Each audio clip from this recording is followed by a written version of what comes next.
Shiraz Khan with us today. Thank you ever so much, Shiraz, Thanks for the invitation, Neil. Thanks for taking me for a little spin today. We're in the lovely Porsche Cayman GT4, which has got to be one of the best pound-for-pound sports cars out there. I think so. What, after, you've been you're now, what, 34? 34 years old, so you've probably had a few nice cars and worked your way up. What took you to this car in particular at this stage? At this junction? So, interestingly, I have always been fond of cars. I've always enjoyed motorsport, Formula One. My first ever car was a Volkswagen Polo, 1 litre L. So you were 17? 17 years old. And the deal with my father was, if I can raise some funds, he'll raise some funds and we'll get me a car together. Perfect. So, I did my bit to try and make that as personable or Shirazable as possible. And so I had that. Then I went to university. There was no need for a car. Where did you go to uni? University was in Birmingham. So you did something before dentistry, didn't you? That's absolutely right. So I started off doing medical sciences. In Birmingham as well, yeah. Okay. In Birmingham as well. So that was really... I didn't know we both qualified from Birmingham. Oh, that's amazing, isn't it? It's just like-minded people always attract towards each other, isn't it? So good old Birmingham. So you were there for your first degree at what year? That's 2004. 2004, I started biomedical science, or medical sciences. And, my parents were quite interested in me doing medicine. I must be honest, my heart wasn't quite in medicine. But nonetheless, healthcare sciences is where I wanted to be. So I thought I'd come to a common ground. I'll go to do medical science and see where it takes me. Now, in America, they do a general degree before they do a specific one. Which Absolutely. I think it's good because you're more mature, you understand how to learn, it's not your first time away from home. Totally. Do you think you gain some advantages from having done something beforehand? I think so, hugely. I think if you have the opportunity to have a degree before you've done something like dentistry, which is in essence a lifelong career pathway, I think having some more time to have some opportunity to understand this is definitely the pathway I want to go down is important. I think it's very difficult to do, in my day, choose your O-levels with in mind when you're 14, 15 to figure out what you want to do for the rest of your life. Totally. But no, so then I finished medical sciences in 2017 and 2007. Took a year out and I thought to myself, do you know what, I'm going to learn how to teach English as a foreign language, known as the TEFL qualification. And I went to South Korea and I taught English for South Korea. So you went to South Korea for how long? It was about 3 months all in all. Okay. I taught English out there, did some cultural exploration. Were you there on your own or were there other English people there? No, so I was there primarily by myself, but a couple of my friends who were also aspiring to go and see Korea came out for a short period whilst I was there. So that was fantastic. That's a tough move. I'm going to go to South Korea and I don't know anybody and I can't speak the language. And so as part of my intention to always be as well equipped as possible, I started learning the basics of Korean. So I was 안녕하세요, 저는 Shiraz이에요. So if you go to a Korean restaurant, you're the man to take. Oh well, I can just about say my name's Shiraz and I'm from Feltham. But apart from that, it's that a great was your trip. year out, bit of teaching. I also worked as a dental nurse. Oh, brilliant. So what a good thing to be, to get the other hand. So what I did, the intention for that year was for me to soul search which was my opportunity or aim or goal for life. So I did pharmacy, physio, I did some lab work to think about whether a PhD was for me. I redid my medical work experience and I did some dental work experience. The dental one just took me by storm. So I applied for a job. I was volunteering at this practice. I applied for a job. I initially got a job as a receptionist. Did that. That was fantastic. And then they asked me to do some receptionist. I was a dental receptionist. And so you really have encumbered the whole of the dental field. Well, yeah. And pharmacy and South Korea. And Yeah, you wanted a broad background. Yeah, exactly. So you had the year out. You were doing all sorts of bits and pieces and tasting different scenarios. But dentistry became your love or passion. I certainly agree. And the reason I can say that is because ultimately I had explored alternative employment aspirations. So, and this comes back to your initial point, if you go and do dentistry at 17 and you turn around and say, I want to be a dentist, I've always wanted to be a dentist, and you haven't explored other career pathways, well, it's slightly flawed, isn't it, your aspiration? Just like within the field of dentistry, if someone's like, oh, I want to be a paediatric dentist, that's all I want to do. And having a slightly harder journey or a more convoluted journey, it just really makes you have to self-motivate, appreciative as well. Appreciate the journey, appreciate the outcome. And it wasn't something like, oh, my dad did it, so I did it. No, or, totally not. You know, someone coerced you into it. This is actually a journey that you found for yourself. And I'll be honest, I absolutely don't have anything against it. If your family members have it, this is fantastic because it gives you an opportunity to, you know, strive further. You get to push further, don't you? So, you know, there was no per se step up. You're the first medic in the family.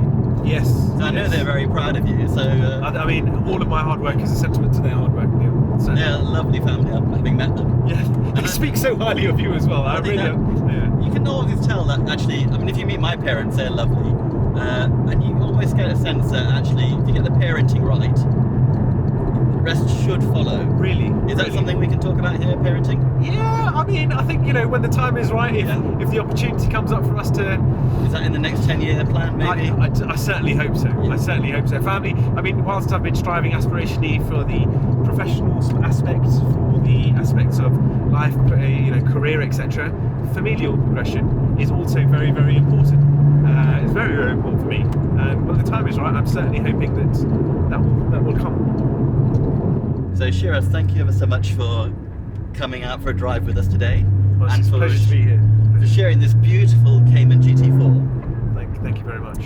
And I know you had a Cayman before as well. That's right. And how do you find the difference between the normal Cayman, which is a fantastic car, and the GT4, which is a bit more of a race track developed car?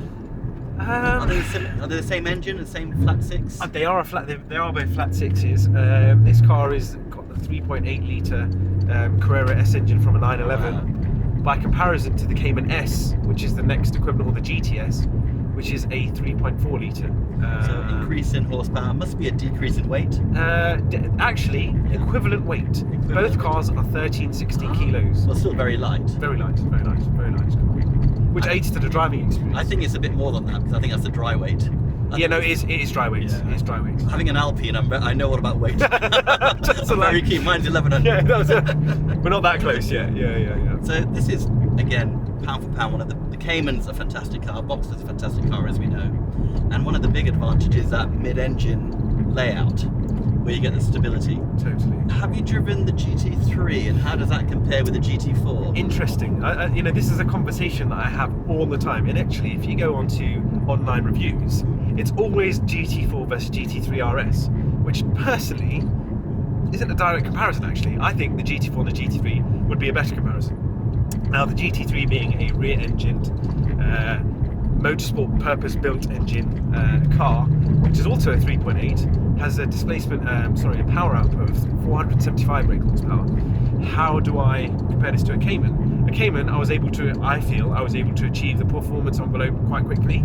This took a significant amount longer, but still attainable. It's challenging in a way to how to use this car safely and with the speed limits, but actually you can still enjoy it at those low speeds in higher revs. Totally. And don't get me wrong, this car is born for track. You know. And you have taken it on the track, I believe. Yeah, I mean, I think I'm up to about a dozen actually. A dozen track days in this car, and it has just been an absolute sweet spot for me. So it's a car you can drive to work, which I do. Drive to the track, drive home, and enjoy both sides of it without really compromising on either. You don't compromise on either. The only thing you compromise is possible mileage sensitivity. Yeah. So as we know with GT cars, they're extremely mileage sensitive. But the problem that I have is I bought the car to drive it. I bought the car to drive it. Well, that's the thing, isn't it? Yeah. It's a shame that market's happened where garage queens have now appeared. Yeah. And what's the point of having a nice car if you can't drive it on a day like this? I love Peter Fairbrand dearly, and I love the fact that he drives his car as a daily driver. Yeah, I think you were saying earlier that it's done about 5,000 miles a day. Yeah. And he said, how long has he had the car? Yeah. Yeah, it's amazing. And so before this, you had the Cayman. Yep. Before that, you had Honda Civic Type R EP3. So you've always liked sporty cars. Definitely. That was a cool car at the time, the Honda Definitely. Civic Type R. Less of a cool car when I bought it, I Okay. think. But yeah. But it was, I mean, the hot hatch to be at one point, wasn't it? Arguably might still be. Front engine, front wheel drive. Delightful car. Loves to scream. You know, it begs you to get to, it begs you to get to 8,000 RPM. Amazing car. Really enjoyed it. Didn't track that car actually. That was my first car when I qualified actually. So What did you have at university? when I was at university, with my infinite wisdom, I did have a car. In dentistry, I finally got a car because I was commuting into the city to go to the dental campus, which is in the city at the time. I got a Toyota Celica 51 reg. Okay. VVTi. Is that with the double headlamps or the flip-ups? No, it's the one with the sort of triangular headlamps. Oh, okay. I know. You're a bit younger than me, I keep forgetting. No, yeah. I'm old. I actually had the circular headlight one first, the 4 circular like headlights. the Carlos Sant. That's right. Rally one. And it blew up. So, and not even racing. I was driving happily at 60 miles an hour on the motorway, and I just heard a clunk. So it was the end of that car. And I then got the successor afterwards. Now, in terms of your education, you know, we talked about you did the pre-med, you had the year out where you did lots of interesting things. Yeah. You had 5 years of dentistry. Now, you know better than most people that actually your education starts when you leave dental school. Yeah. What have you been doing since then on your journey, and how did you decide what to do? I think this is a really important thing for young dentists actually. If you try and shortcut anything in life, ultimately you're just cheating yourself, aren't you? You know, if you lie about your abilities, you'll be in a situation where your abilities need to account for what you've done. When I qualified, I didn't know what was out there in terms of dentistry, so I had a foundation year which I undertook in Kent, in Gravesend. Fantastic, mentor, one of my first mentors, Akin Takare. So thank you, Akin, for everything. We're just going to a village, so we'll slow you down. Know, you're well aware that we'll. Yeah, you were saying it's very difficult to know actually what was out there, and I suppose. Nowadays, I suppose people get their information from Facebook and Instagram to see what's out there, but when I qualified, there really wasn't a lot there. And No. You qualified in what year? 2013. So they were starting to happen. Yeah, so we're now in this day and age where we're really social media heavy, aren't we? You know, if you weren't there online, you weren't there. Yeah. Which is, I'd like to, it has its negatives. I mean, being an avid user of social media, I still see its benefits and relative pitfalls. But at the same time, I think what you need to turn around and say to yourself is, okay, so there are reputable courses, there are reputable organisations, there are places where you can get information about how you can strive to improve. Oh, what a lovely Beautiful bridge line, there. isn't it? Absolutely That's amazing. So I think going back to what we said, I took my foundation year and my DCT year to try and understand what the possible options were. You know, I did a DCT year, which was in restorative and oral surgery and various other specialisms, a true mixed specialisms post. And again, it gave me the opportunity to truly see what was out there. I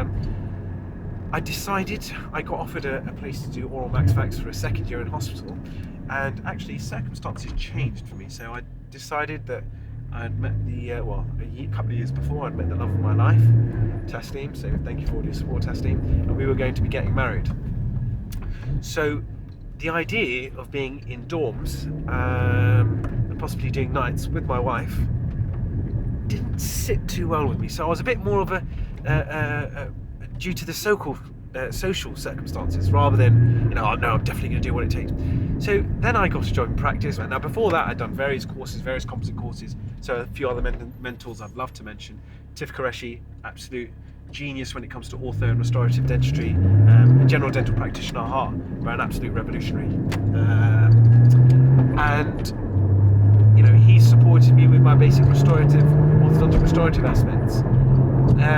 Andrew Chandapal, probably the first lecturer that I went and saw outside of school or university, which was doing composite resin to the level that I really aspired to do, and really spent a lot of time, and still does spend a lot of time with me, give me feedback, how I can improve, how I can strive, etc. So do you feel mentoring is makes you seem less of a dentist having mentors, or do you feel it's a positive that people should have mentors? Oh my god, totally positive, total positive.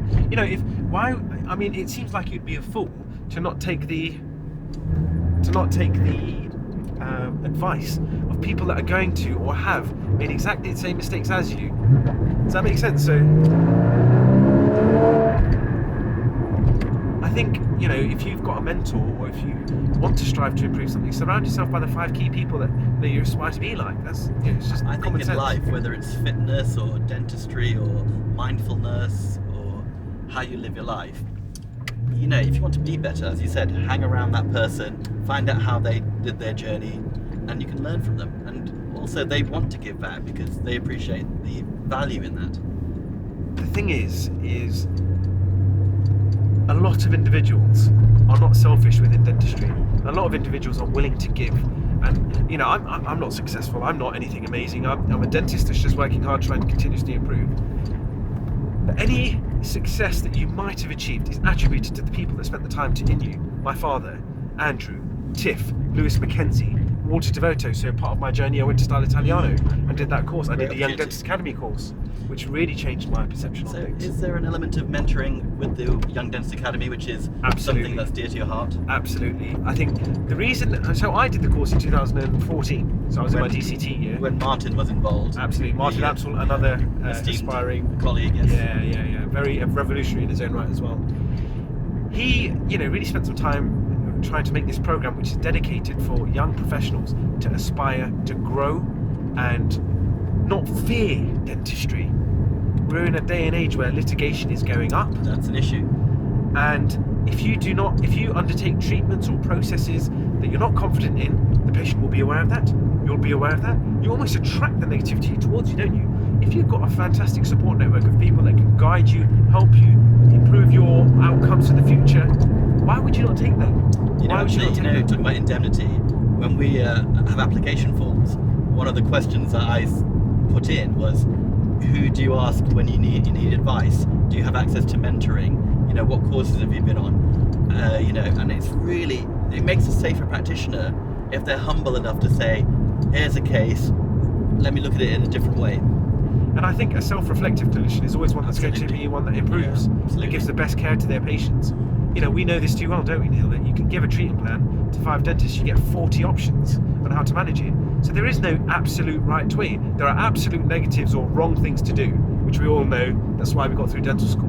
However, there are a number of ways to manage things. And ultimately, it comes down to one thing, doesn't it? Did you put the patient's best interest at heart before anything else?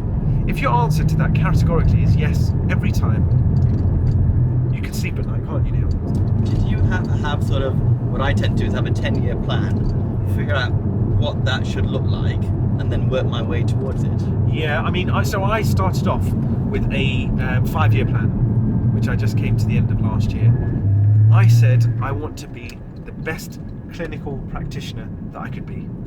Why? Because I only knew that, didn't I? I qualified through dental school. Yeah, we've been focusing on clinical dentistry. I just wanted to be the best practitioner I could. Having come into, and I did say to myself, within a year, I want to have got to a point where I can embark on some form of further training. I felt that I would like, personally, some more academic knowledge, some more publications and the theory and the totally to rather back up hearsay. Yeah, right, because then what it does is it completely justifies your clinical choices or your outcomes, or when you're standing up suggesting a treatment outcome on case selection, etc. You've got a place, don't you, or you've got an evidence base of people that have tried it before, people that have worked out what works. Now, don't get me wrong, just because it's in a journal doesn't mean we don't critically appraise and see if it's going to suit our patient, our scenario, our indication. But a part of my learning process has made that quite clear. So one of the important things I really feel for every practitioner, medico-legally and for self-awareness, self-learning, is take some photos. They don't have to be perfect if they are brilliant. But things like, how is your prep? Raise a flap. How have you raised a flap? Take a picture of that, and just get someone to have a look at it and say, do you think that's any good? What could I have done better, as well as yourself? And when it comes to patient communication, if you've taken a filling out, there's a crack underneath and you've got a picture, it makes complete sense to a patient. If you tell them there's a crack under the filling, that doesn't mean anything. So I think photography is one of the things that's a real must for reflection, and there's some great courses out there. And the other thing is, I know we were talking about whitening earlier, And we have to be thankful for Enlighten Smiles, who are supporting us in today's venture. I know the guys for 10-15 years. They are dentists. They've worked really hard. You know, no journey comes without work. Absolutely. And I'm always there to support them. And I actually did a split arch test with theirs against another competitor. Oh, did you? And interestingly, it's not about they were quicker rate of whitening, but the quality of whitening as well. In terms of there is white, but there's also white patches and things like that as well. So I think it's important with whitening. If you're ever doing a crown, just make sure you say, even if you feel like, oh, I don't want to sell whitening, but just give them the option, because if they've got a front crown and you never offer them whitening, they won't be too happy with it. I mean, so going towards whitening, I think Enlighten is an extremely fantastic product. It's branded very, very well, and the material itself always gives you a reproducible guarantee for colour or shade or improvement, and that's why it's my go-to. But the point about whitening is actually, I'd even argue, you're doing a somewhat injustice if you're doing anterior work. Composite, even edge bonding, even something as edge bonding, if you haven't had the discussion, the patient might not bring it to their front of mind because they might not be thinking about it, they might be worried about the treatment that's been going on. Ultimately, you want them to have confidence in you, don't you? Let's say YDA is flourishing and helping young dentists. They all need somewhere to go on to. Is there plans for a senior dental academy or advanced dental academy? There is. I mean, so we've started this process off already. We've collaborated with the Academy of Clinical Excellence, which is Subir Banerjee's program, and this is now So you were saying you're thinking of doing some advanced training for the younger practitioners. That's now. right. So we've now got a postgraduate certificate stage that goes further. Oh, so wow. after you've done your tooth by tooth dentistry and even planning for more quadrants or even full arches, there then becomes a very mentor specific program, which is about case presentation, case selection, the sorts of cases, how you can convert yourself from being, a reasonable single tooth dentist to. And how did that come about? Did that come about from the need presented itself, or? That's a really good question. I think myself and Subir, I'd followed him for many, many years. I've been to many of his lectures. I hadn't done his MSc, which he still gives me a gripe about now, actually. But we had a very similar aim and goal. And him being, with his academic prowess and his knowledge base, and me being a reasonably fresh graduate, if you call it that, within the last 6 years, we have a joint target audience, which will therefore give an opportunity for people to grow and get further and improve their pathway. I have to say, Shiraz, we're going to have to do the whole trip again, because I haven't even touched on your breakdancing. Oh God! Your dodgy trousers that you're wearing. Listen, they're not as bad as yours, Neil. They're not as bad as yours. But you know what? I really think this could be a series rather than just a drive. But thank you so much for spending your time with us today. I know it's taking you away from the family. No, I mean, very much appreciated. Thank you so much.